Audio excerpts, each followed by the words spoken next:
The broadcast is now starting. All attendees are in listen-only mode. Welcome to our 2017 webinar series. This year's theme is Creative Solutions, Our Concepts, Your Clients. Each month we'll focus on stories of your clients spanning to various generations. We'll explore plans for your professionals starting on their careers, newlyweds and growing families, small business owners, and soon-to-be retirees. We'll show you how we carefully crafted risk management strategies to help your clients enjoy life in the moment. This month, we'll focus on life insurance, as September is Life Insurance Awareness Month. Each month series will last about 50 minutes, and you must be logged on for a full 50 minutes to receive CFP credit. And since timing is everything, please ask questions as you have them by typing them in. We'll do our best to answer them as they come in. Today's webinar will be recorded and will be posted on our website within a week in case you missed it. And throughout 2017, loyal fans will receive 9 CFP credits, one for each month. Today's presenter is knowledgeable in a wide range of solutions here at LLIS. He's constantly monitoring the insurance and financial services industry to ensure your clients are getting the most up-to-date recommendations. He joined LLIS in 2003 with his CFP and MBA and has been writing the LLIS story as president and CEO since 2013. And here's Mark Bauer. Thank you, Claudia. And I just want to say thank you to everybody. We had to reschedule this because of Hurricane Irma. Thank you to all the advisors who sent emails, called just to check in on us and make sure we were okay. All of us survived with no major damage to our homes, to the office. Everybody is safe, unharmed. So as far as a hurricane hitting as close as it did, we're as good as could be expected. So again, thank you to all of you for your well wishes. And in a time like a hurricane, when you're evacuating, like I did to Tallahassee with my wife's sister's family, then realized that we were just leading the hurricane wherever we went, and ending up in Georgia. You know, the things you have in your house or your house start to feel unimportant compared to the people around you. And when we start talking about life insurance, and I'm going to talk about different types of policies and different amounts, lots of different pieces to it. But the important thing is, what are we trying to protect? We are trying to protect our families, our loved ones, our businesses, things that we want to care for, things that we do care for while we're here. And if we weren't here, things we would like to provide for. So my first one is my family. This was a little more topical when this was supposed to be last week, but this is us. We drove to South Carolina to go see the total solar eclipse. We started off in Charleston. There was supposed to be about 70% cloud cover, so we ended up getting in the car and driving, and we ended up in Clinton, South Carolina, so we were in this little downtown area waiting for the eclipse. You can see my family there on the left, full sun, on the right-hand side, in the dark. It was very impressive. I hope a lot of you were able to either be in the direct path or were able to go see it. It was pretty fantastic. But again, why do we do what we do? For our families. Why do we get up and go to work every day? To provide for our families. Why do you as financial planners do what you do? To help your clients provide for their families. We do insurance so that if someone passes away too soon, if someone becomes disabled, if someone needs long-term care, you're able to provide for their families. So we do what we do for our families, and that's why we have Life Insurance Awareness Month, to remind people this is what it's for. And so I'm going to sort of take you through my life insurance journey and cover a few different topics. So I'm going to talk about sort of the first policy that I ever owned, a low-load universal life policy. and then how we transition to business insurance, term insurance, and layering, the layering of term policies together. We can touch on life insurance on spouses, life insurance on children, and then finally a no lapse guarantee policy. And my insurance progression may not be all that different than some of yours or some of your clients. I know regular advisors come to me with clients who have had a whole life policy or something that may be accumulating for a number of years while they were in their working years, while they had kids. And then after everybody's out of the house, mine aren't out of the house yet, but may end up with that policy with some cash value. I'd like a policy that I know is going to be there, no more premiums, and so we end up with that no lapse guarantee as they're getting close to retirement. First, let's talk about my first policy. Look at me. I was so cute, so young, so full of hope. But got married and had a mortgage. My wife and I were both working, no kids at that point in time. And so what does the future hold? I don't know. I didn't know. I still don't know.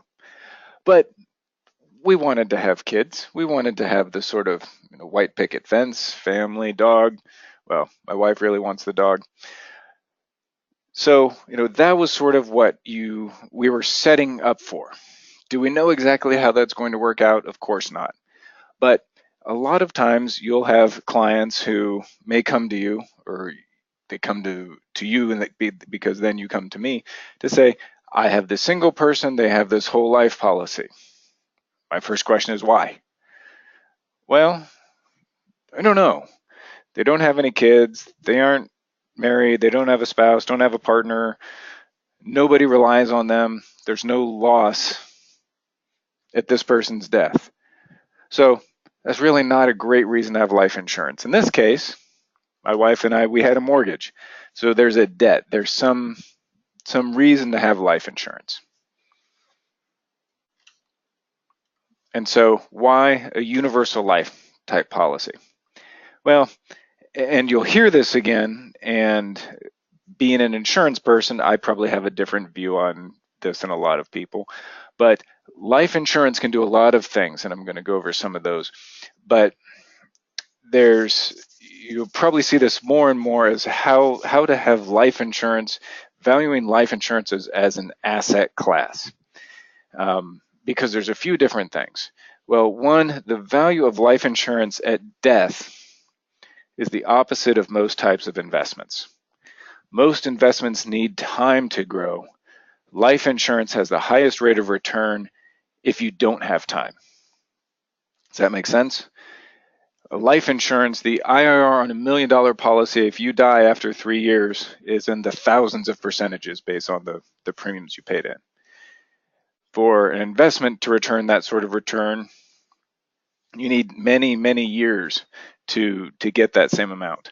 So that is why universal life, permanent life insurance, any type of life insurance is sort of being thought of as a different asset class, because it has this value at death that is much higher, and initially the rate of return is much higher.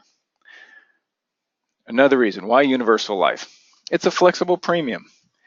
And every time I look at this slide, I try to think that it looks like they're supposed to be spelling something. They're not. I thought it was maybe spend with a P in the middle. Nope, it's just little dollar signs being flexible. It's a flexible premium compared to a term policy, which is a fixed premium. The $400 has to be paid every year or the policy lapses. There's nothing to keep it going. Whole life policies are a fixed premium contract. In the early years, you have to pay that premium. Down the road, maybe there's dividends to offset premiums. You may build up cash values to take loans, but it still has a fixed premium that has to be paid every year. Universal life, though, is a flexible premium. So you can design it to pay up by retirement age. You can skip a premium or two, and as long as there's enough cash value in the policy, it keeps going. So that's something neat about universal life flexible premium, because when I got my first policy, I didn't know what I'd be doing, where I'd be working. hadn't really thought I might even be working here. So, we moved from Atlanta to Gainesville to Tampa, lots of different things. And so having that flexible premium, something I'm not locked into, was valuable for me at that stage in life. And then why a low load universal life policy? Well, it has reduced expenses, mostly in the form of compensation. And for that trade-off is that it has no surrender charges. Get it? The surrender flag, no surrender charges. So the cash values are immediately available if you need to take a withdrawal, take a loan. It's, again, very flexible, very accessible. So when things change, needs change, life changes, you have those cash values there, where you may see with a traditional commission policy, client may have paid in for 2 or 3 years and the surrender charges still are larger than the cash value. So they have this policy that's active, but a zero cash surrender value. Whole life policies traditionally don't have surrender charges. They just have a low cash value. So they may have paid in 3 years of premiums for $5,000 and may just have a policy value of $3,000. Gets you to the same place, whether you have this larger policy value with a surrender charge or just a low policy value. But with the low load policies, there's no surrender charges, so you have those high immediate cash values. Another thing it can do is provide for tax deferred growth. So as the cash values inside a universal life policy, premiums go in. The premiums are added to the cash value. Cash value earns interest, and costs of insurance are deducted out. So it's an in, so it's a plus, it's a plus, it's a minus. And all of that interest that's growing is growing on a tax deferred basis, like a life insurance policy, like an annuity.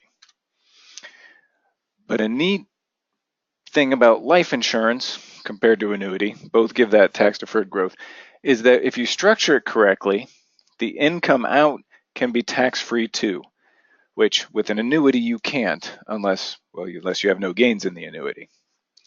So how do you do that? Well, first thing you can do is take tax-free withdrawals. So a withdrawal is a partial surrender. So if I have a $1 million life insurance policy and I take a withdrawal of $10,000, I take $10,000 out of the cash value. And I actually take $10,000 off of the death benefit too. So it's a partial surrender. As long as I do that and I haven't taken out more than the cost basis, which is the sum of after-tax premiums attributed to that policy, then I owe no tax. The IRS says you paid tax on that money once, you can take it out and it's tax-free. Again, with the low load policies, there are no surrender charges, so you can do this. With other policies, it may have 10, 15, I've seen 20 years of surrender charges. When you want to take money out, it gets tricky. With these policies, no cash value, so no surrender charges, so immediate access to the cash values. And then when the cost basis is exhausted, get it? All right. Sorry. When the cost basis is exhausted, like that puppy, then you can take tax-free loans against the cash values. And that's basically it. The withdrawals is true money being taken out, and the death benefit is being reduced. If you take a loan against the remaining cash values, it's a loan. It doesn't actually reduce it. It's a loan on the death benefit, a loan on the one person, like my exhausted cost basis picture.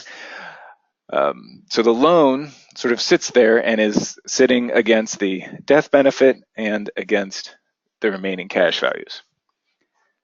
So again, another way to take money out. And again, these are tax-free as well. If you truly took withdrawals after you used up your cost basis, well, that's a taxable event. But now I'm taking a loan against the cash values. That's tax-free too. And a lot of policies have preferred loan rates. I review some whole life policies regularly that have an 8% loan interest rate. That's not great. If your clients had a mortgage at 8%, you would tell them to refinance, tomorrow, if not sooner, today, if not sooner, yesterday, if not sooner. But with many policies, they have preferred loan rates. So after the policy has been enforced for, say, 10 years, the loan balance is charged 3% interest, but the cash values attributed to that loan earn 3%. So it's basically a zero-sum game. Oh, I have a question. What does that do to the death benefit of the account at that point? I think that is if you took a loan against the death benefit. And so let's say I had that $1 million policy. I took a $10,000 withdrawal. It reduced the cash values by $10,000. It reduced my death benefit by $10,000 to $990,000. Now I take a $10,000 loan. The death benefit is actually not changed. My cash values are not changed. But I have this loan there. So if I die, there's a $990,000 death benefit, and the loan is paid off effectively. So $980,000 goes to somebody. If I surrender the policy, the cash values are just going to be what was net after the loan. So to your question, at death, a withdrawal has already truly reduced the policy. If I have loans, the death benefit is going to pay off the loan first, and then the remainder goes to the beneficiaries. Good question. And so with the loans, we have those favorable loan options, unless the policy is a MEC. See that little fine print down there in the right-hand corner. What's a MEC? I'm going to go over this sort of quickly because for the most part, most policies you're going to see aren't modified endowment contracts unless they were designed that way. And usually that is when somebody wanted to truly do a single premium policy. But most policies that have ongoing premiums, a 10-pay, longer, aren't going to be MECs or modified endowment contracts. But basically, in the 80s, the IRS said, we see people putting $99,000 into $100,000 whole life policies, universal life policies. And you're getting all the tax deferral, you're getting all the benefits of life insurance, but there's almost no life insurance there. You're treating it like an annuity, so we're going to put some limits on it. And basically, the MEC rules have a test of how much premium you can put into the amount of life insurance. But when a policy is a MEC, there's no difference to the tax deferral during life or life of the policy or treatment at death. So if you die with a $1 million policy and it's a MEC or non-MEC, it doesn't matter. It passes income tax free. The difference is during life if you surrender it or take money out. Remember with the policy I said I have, it was not a MEC. I didn't do a single premium. Be great if I could write a check like that. Can't. With a policy that becomes a MEC, the withdrawals and loans are last in, first out. So like an annuity. You can't take withdrawals. If you take loans, they're automatically taxable. So there's the tax treatment is like an annuity. There's also the 10% IRS penalty if you surrender the policy and there are gains, or take money out pre-age 59 and a half if there are gains. Basically an annuity. So if a goal is to accumulate or possibly take money out of the policy, you don't want it to become a MEC. Now, like I said, most of the time a policy is a MEC if somebody says, I want $1 million policy and I want to write a single premium check. MEC is really going to be the only way you can do it. But most of the time when you're paying regular ongoing premiums, it's not going to become one. But like I said, as long as the death benefit stays in force, whether you took withdrawals, whether you took out loans, MEC or non-MEC, whatever death benefit is remaining on a policy, that passes income tax-free to beneficiaries. So you can take money out of it during life. If it's not a MEC, you don't pay taxes on that, and you can leave whatever is remaining as a tax-free, income tax-free benefit to your beneficiaries. So that was the first policy that I ever had. A lot that it could do, and that was nice since I didn't know exactly where life was going to take me. But it brought me here and started looking at business insurance on me. Did you know that only 1 in 5 business owners have key person life insurance? If we think of what a business is really not our computers, our desks. We may think of that, the office. What makes our business valuable, no matter how nice our Keurig maker is or how pretty our conference room is the people here. And the people are what makes any business work. And you even have key people who are even more responsible, critical to the livelihood of the business. So you may look at key person life insurance to protect the business. If something happened to my number one, this, that, the other, then how does the business continue on? Now, the key person may or may not be the owner. Many times it is. Many times there's a few owners and you might have key person coverage on each other, but many times that's buy-sell coverage. You look at that a little bit more like buy-sell. How do we buy out each other's shares? Key person, a lot of times, is not the owner. But key person may often be responsible for management decisions, usually is highly compensated. Now, it doesn't have to be extraordinarily highly compensated, but hard to say somebody making $15,000 a year is one of your key people. Usually has a significant income impact on business income. Top salespeople, top financial planners, top whatever it might be. They may have a special rapport with customers or creditors. I'm sure some of you have clients who only want to talk to you. Now, if there's only one person in your office, I certainly hope so. But for larger offices, there may be people who say, I only want to talk to Mark. And to have that rapport, that's valuable. That's something that you can't replace overnight. It's something that comes with time, and having that it's great for the business. But if that person wasn't there, you can't just replace that like you could a desk or a computer.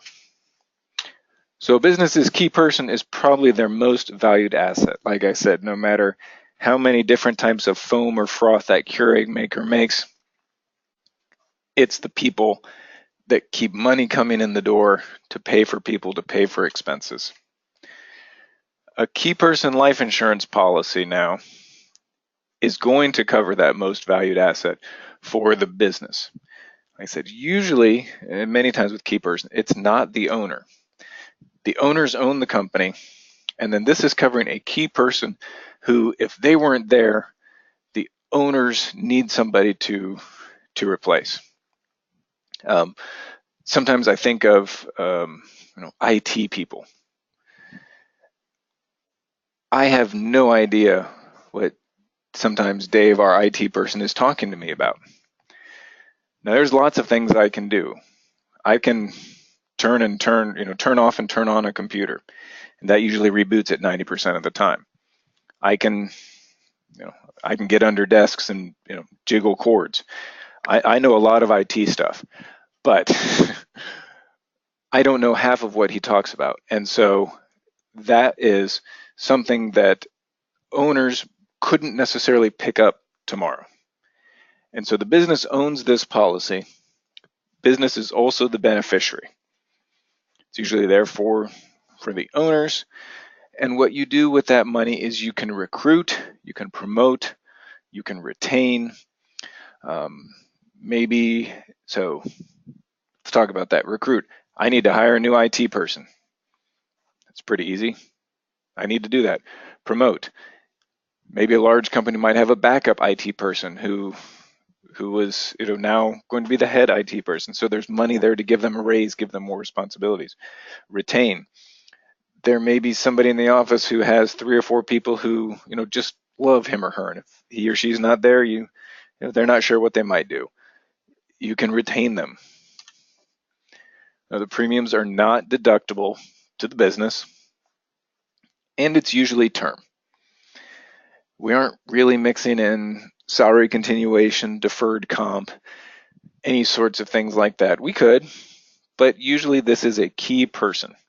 A lot of times key person is term life insurance. It's protecting the business in case that key person died while they're working for the business. And this is the most recent of this stat I could find, but almost 41,000 small businesses or businesses closed due to an owner death in 1 year, from 2013 to 2014. Now, probably it's not 80 or 90 people companies, because one person may be the visionary, they may have this, that, or the other, but likely that business may go on if that person's no longer there. We're probably looking at small businesses where the one person has the relationships, and there's no heir apparent. 3 or 4 people, a restaurant, all those different things. And so life insurance can be used to protect the survivors in case that person passes away.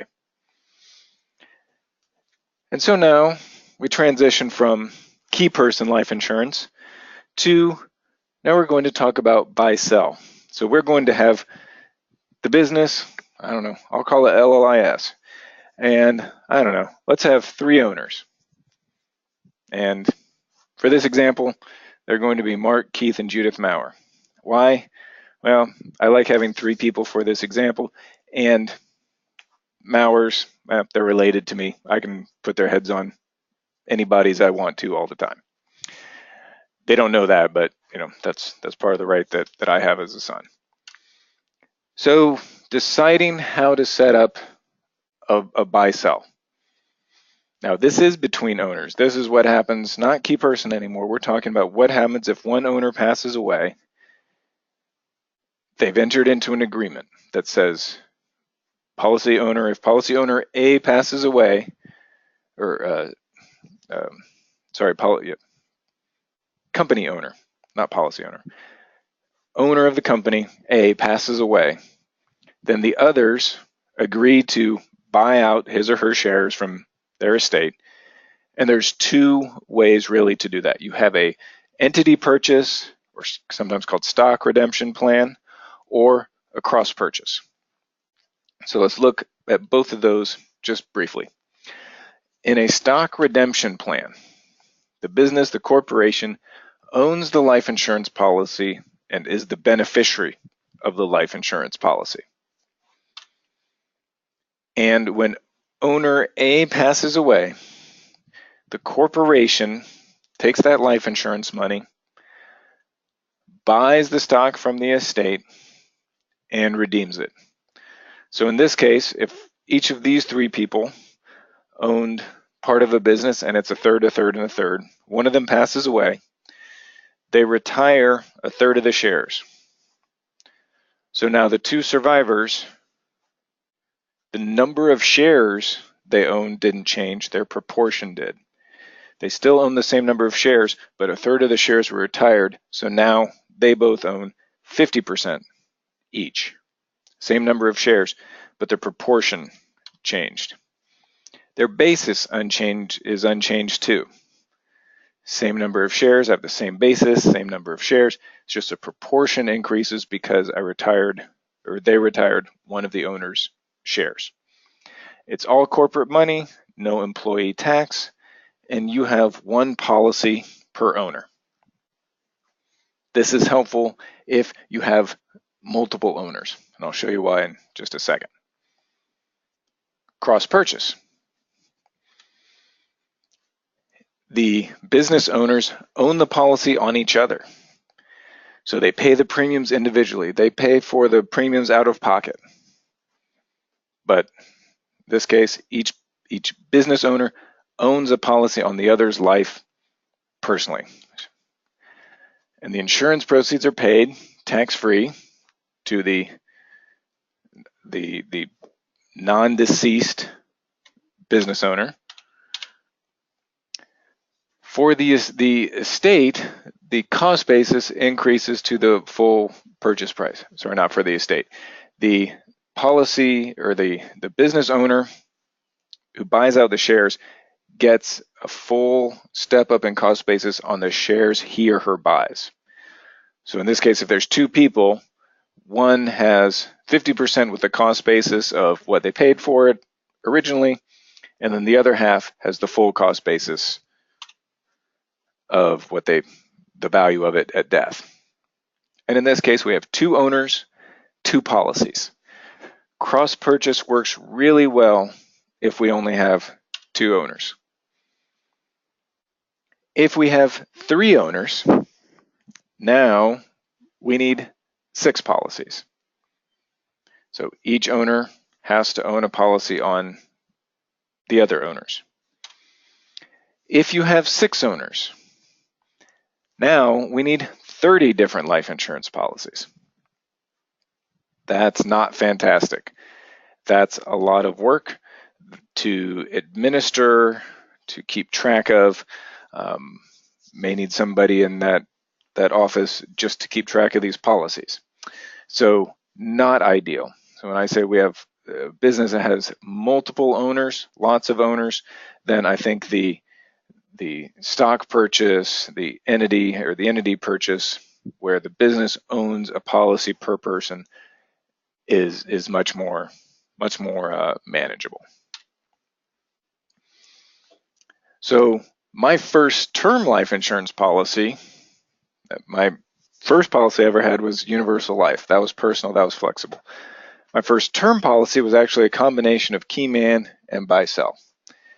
By the time I got in it, I was part owner of LLIS, so that term policy was going to do 2 things. If something happened to me, there was going to be some life insurance there to buy out my estate for the shares that I had, and then there was going to be life insurance for key person to find somebody to replace me. I'd like to say nobody could ever replace me. I don't know if anybody else will ever say that about me. And so that was the first term policy I ever had. And on individual personal coverage, that universal life policy kept me going well just fine for a while. But then Jay came along. And then Marie came along. Well, now they're 7 and 9, but still love these pictures. So where am I today? I have multiple term policies. So I've done and I'm sure you've heard me talk about term layering. Sometimes term layering, we get to set up from the get-go. Clients come to you and they already have a Jay and Marie. They already know what their occupations are. So when they first talk to you, they're in their mid-30s, and we can say, okay, we know how long for kids to get out of college, how long you plan to work. We don't know, but we can take our best guess and get going. We can set up that term layer right from the beginning. But my term layer actually came in organically as time went on. So one policy I have is a 20-year term policy. It's 5 years old. It has 15 years left. Gets Jay and Marie to ages 22 and 24. So hopefully I've got that policy. Hopefully I'll never need it. But I have that policy just in case between the time when they're young, they're those small kids who need us for everything, through college, who probably at that point will only need us just for money. but I've got that life insurance policy there covering that period of time where they're relying on me. The family unit is relying on me for income and getting them through college and funding college. Another term policy, 17 years left, gets them to 24 and 26. Hopefully then they're pretty close to out of school. I hope. Whew, it's making me sweat just thinking about it. And I have a 30-year term policy with 25 years left. Well, wave goodbye to them. They're not on my dole anymore. They're out of the house, waving goodbye. They're on their own. So this last policy covers me through the end of what I hope are my working years. Again, you never know. But at the point in time when I bought it, there was nothing longer than a 30-year term. So that's going to protect my wife Leah if for income replacement if something were to happen to me before I get to retirement age.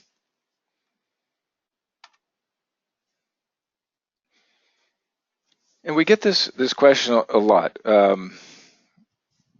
It seems to, and I think this is for newer advisors sometimes, I feel like we should have life insurance on the spouse. He or she is a stay-at-home parent, so they don't technically have an income, but there's a loss there if something were to happen to him or her to the family unit. There's a loss of things that they do, caring for children, lots of different things that maybe they don't have a quote unquote income, but there's lots of things that they do for the family unit that either the surviving parent would have to do themselves and possibly lose income at work or have to hire somebody to do it. So should there be insurance on a spouse, even if the spouse does not have an outside income? Absolutely. My wife was a teacher for a number of years, so she has some term life insurance, again, to replace that lost income while our kids are small.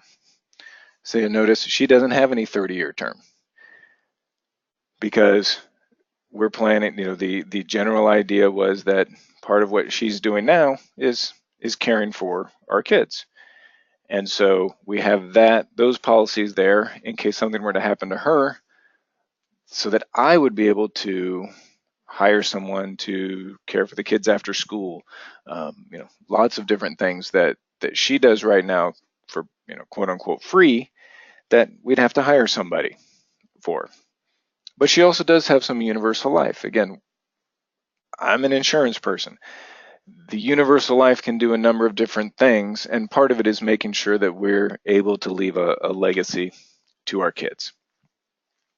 Speaking of kids, should you have life insurance on kids? I probably get this question a few times a month, and it's a hard one for me to answer because I do have it on my kids. Is it necessarily right for everyone? I don't know that, but I'll tell you why I do have it on my kids and why I think it can be a good option. So what do my kids have? They have a $100,000 low-load universal life policy each. Why $100,000? Well, it's usually the smallest. $100,000 with most companies is the smallest policy in the best pricing. A lot of companies will have a $50,000 policy or even a $25,000 policy, but you get more bang for your buck at the $100,000 and above. Sort of like shopping at Sam's Club or Costco. The larger the amount you get, the better pricing it is. So what could those policies provide for? Well, in case something horrible happened to them and they passed away, then it could pay for healthcare costs, medical expenses, things that you have to pay for out of pocket. Lost income, not their lost income, but my lost income. I can't imagine that I'd be able to return to work right away. And so that life insurance on kids provides for the family unit for for possibly lost income. Down the road, maybe maybe I'd co-sign a loan or a mortgage for them. Probably won't, but I could. And so that life insurance policy there then is there so that if they pass away, there's money there to pay me or pay the lender to protect me as a parent against something like that if I co-signed on a loan. And again, don't want to dwell on this too much because it's really hard to think about, but final expenses. Funerals are expensive. Some cases upwards of $7,000 to $10,000, and that's not for extravagant funeral expenses. And what it can be is just a cash lump sum that's available to parents to pay for whatever you need to. Again, I can only imagine how that would feel, but life insurance there provides that, so that's one less thing to add stress about. How are we going to pay for all of these expenses? And on a slightly happier note, it protects their future insurability. Many times, kids might develop health issues later in life. They may make poor lifestyle choices later in life. And so having the policy when they were small protects that future insurability. And what do I mean by that? Well, you have that policy that we know is in force. And down the road, you could increase the premiums on the policy and make the policy grow.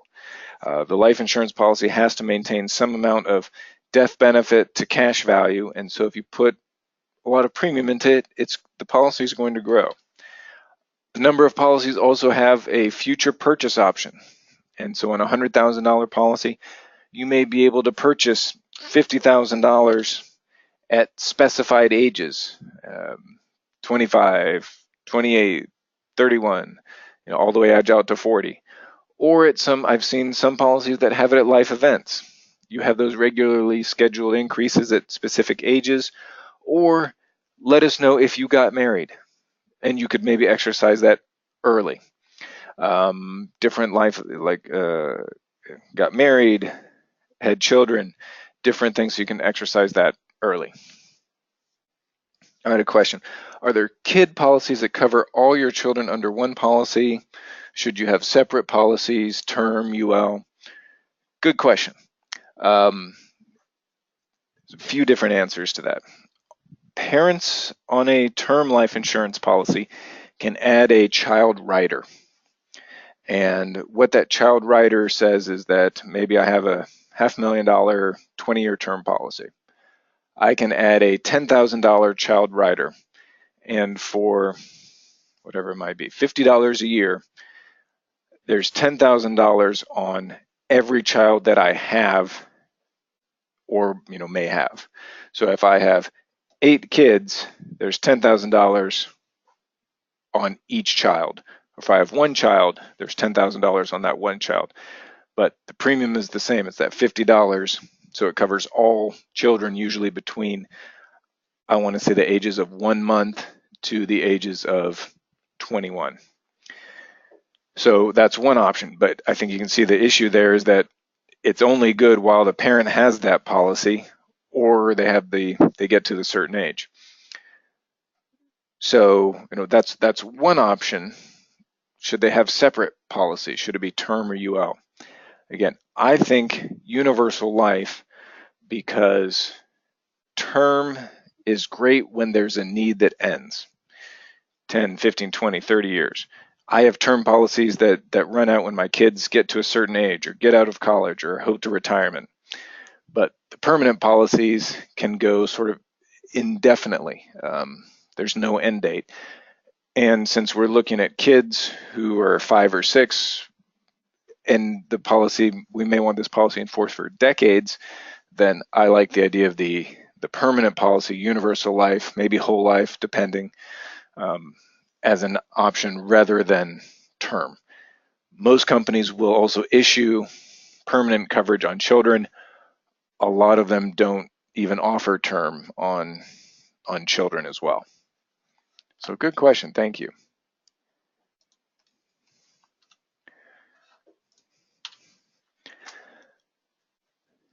Again, I'll touch on this again. The universal life for the kids is a flexible premium. There's another part to that. Why not necessarily term? The term's a fixed premium. So in case things change, which for anybody who has kids, you know that things change, you have the ability to skip a premium or two. Or I can accelerate payments. So there's no future premiums or no premiums in the future. I want to make sure it's there for the kids and they don't have to pay for it, so I'm going to pay some extras. And it can help them later in life. And as a policy that was taken out and me as a child did for me later in life. And so recently, I relooked at my life insurance, and where are we today? So this is my family, my parents, and my wife's parents. And this was at the beginning of this year. I consolidated some of my life insurance policies at the end of last year. I had my original universal life policy that I purchased myself, and then I had a whole life policy that my parents had purchased on my life when I was a baby. And that policy had grown. They'd been paying the premiums for years. I'm not going to tell you how many years, but years. And so it had built up some cash values. And so what I did was I consolidated. I took these two policies and redesigned them and took the cash values in both of these policies into one new policy. What happened? Well, we did a tax-free 1035 exchange of the cash values of both my universal life and that whole life policy into one $500,000 low load, no lapse guarantee UL, UL being universal life. What does that mean? Well, the no lapse guarantees basically makes this policy look like a lifetime term policy. There's no dividends to possibly have it grow. There's not a lot of cash value accumulation down the road. But we took the cash values of both of those policies in a tax-free 1035 exchange into one policy. So with those cash values plus 10 annual premiums, that policy is going to be guaranteed for my lifetime. And the illustration runs out at age 121 just because they have to pick some place to stop running it. I am not making any plans for my 121st birthday, so should be just fine. But this policy is designed really to be there for my lifetime. It's not going to, like I said, have cash values down the road. It's really designed to have these 10 premiums, take the cash values plus 10 premiums, then at that point in time, set it, forget it, make sure that policy is there for the rest of my life. And I have a second policy, $500,000, and this one is a low load, but an accumulation design. So this one doesn't have that no lapse guarantee. This one is building some cash value. Now there was no 1035 exchange into this one, so this is just ongoing monthly premiums. But it's monthly premiums because it's bank draft. I love bank draft. I know that it's a better quote unquote deal to pay my term policies on an annual basis than it is a monthly basis because there's some additional expenses built into having it paid 12 times a year instead of once. But I'm not going to miss a premium payment.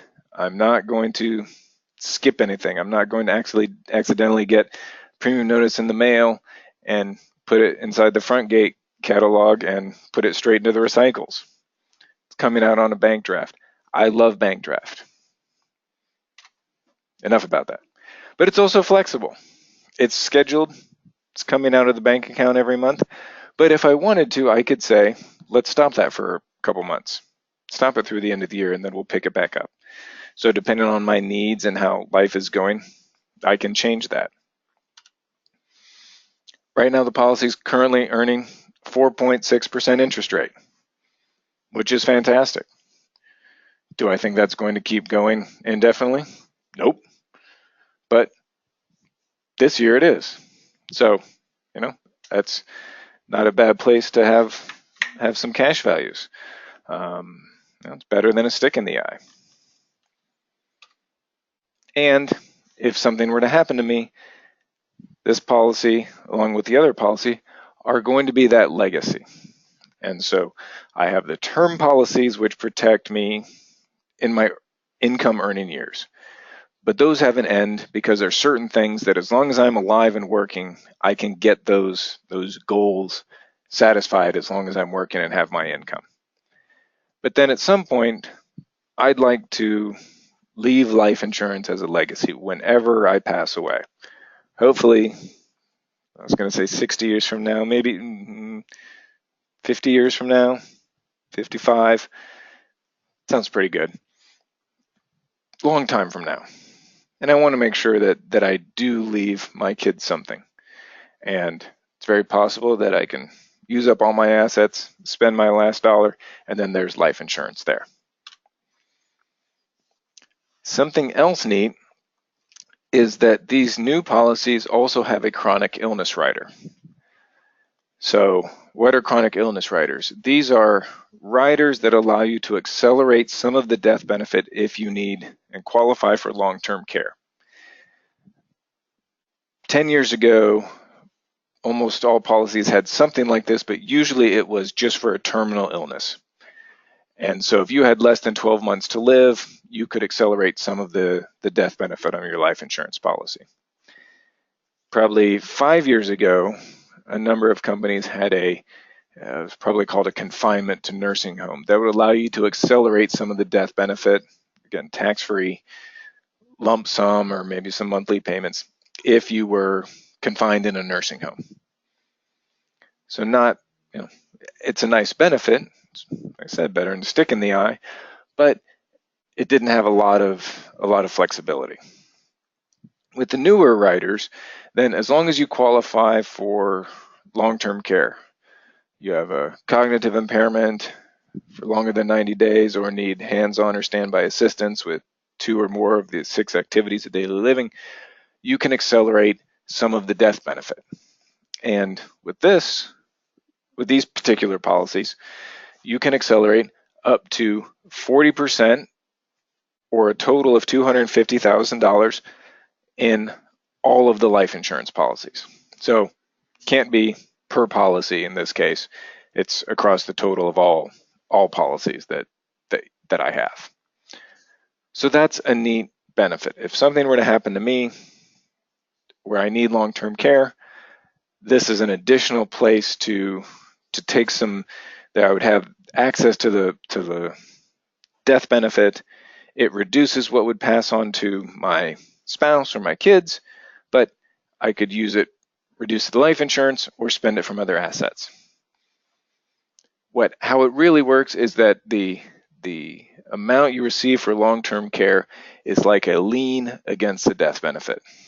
So it's not truly a loan. We talked about loans and how that works against the cash values. This is like a lien on the death benefit. So at the point, say I accelerated $250,000, that stays on the policy. It actually grows with some interest. And at some point in time when I pass away, that quote unquote lien for the acceleration of long-term care benefits is paid off.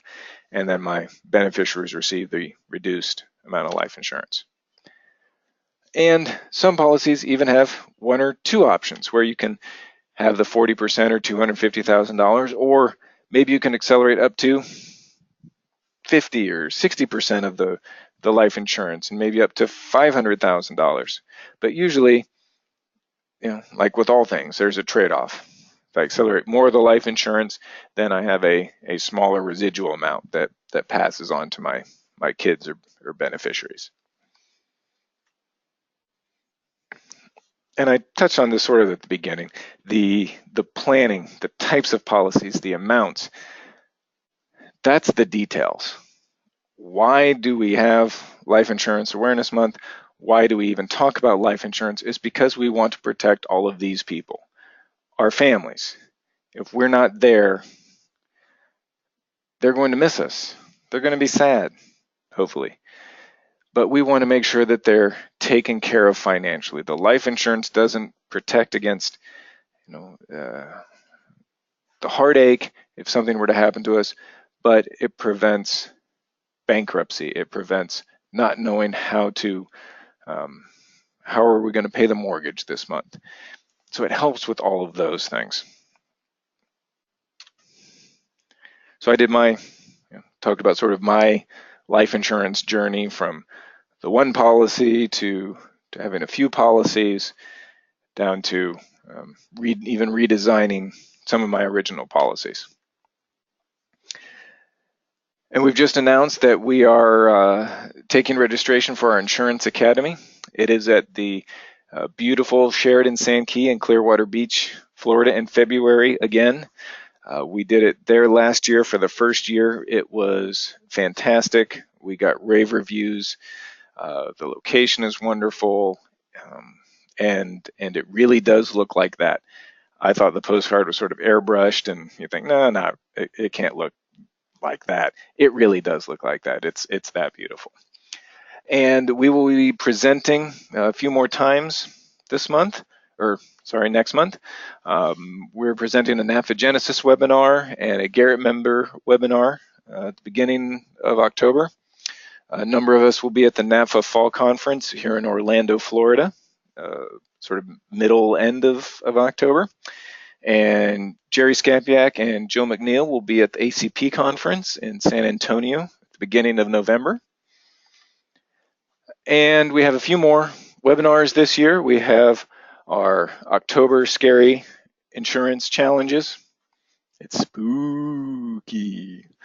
November, we're going to talk about long-term care insurance because it's Long-Term Care Insurance Awareness Month. December, I'll talk about policy reviews. I think that's one thing that advisors may or may not know that we do, and it's one thing that really can take a lot off your plate.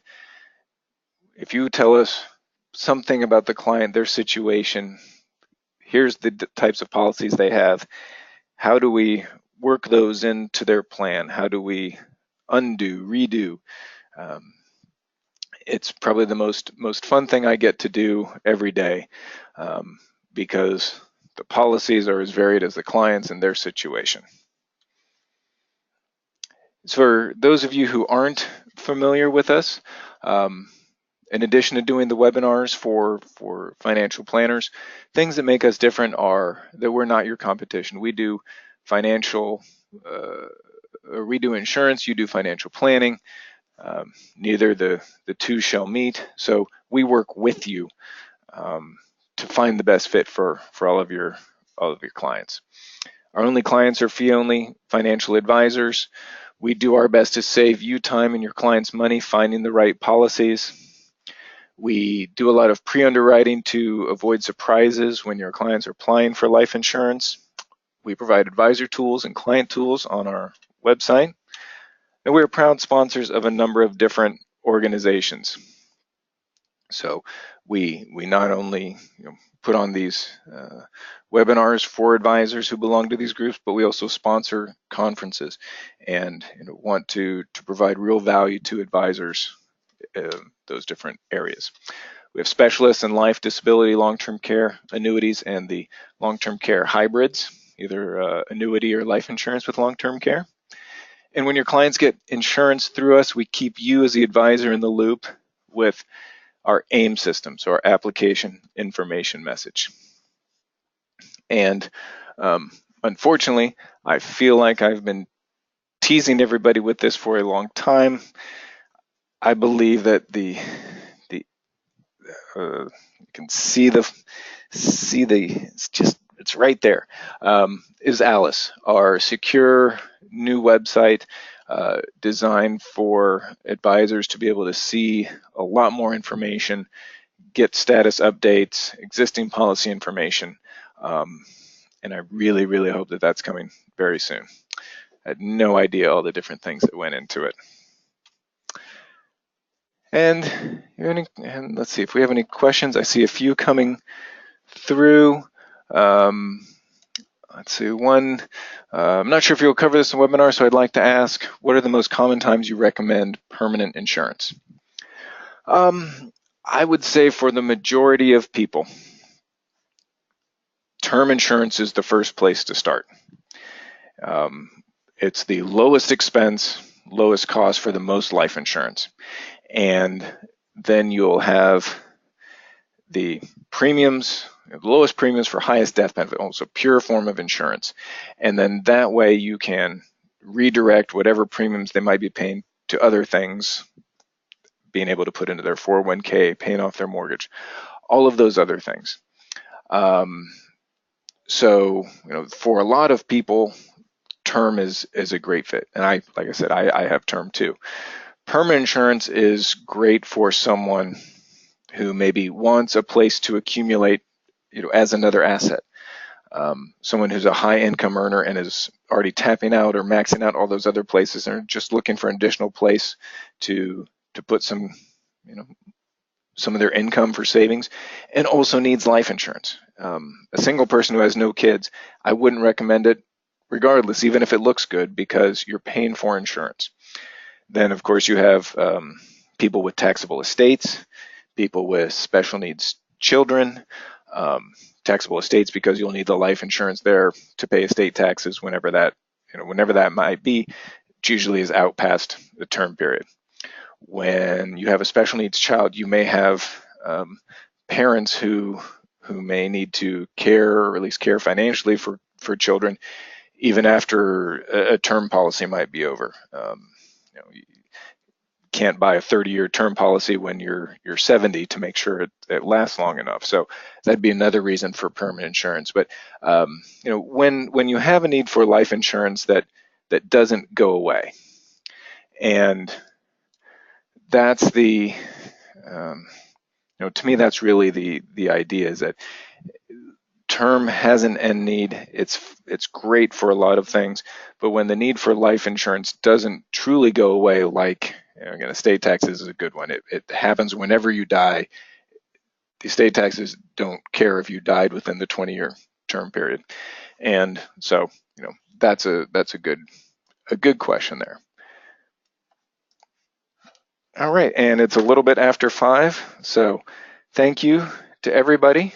And if you have any other questions, let me know. I see some other things coming through, so I will see if I can follow up later. And I hope everybody has a great rest of your week. And yeah, hopefully no more hurricanes the rest of the year. And we'll be all of us back to normal here soon. So thank you all very much. Thank you for being flexible while we rescheduled from last week. Thank you for all of your kind thoughts as the hurricane was here in Florida last week. Again, just thank you to everybody. Bye.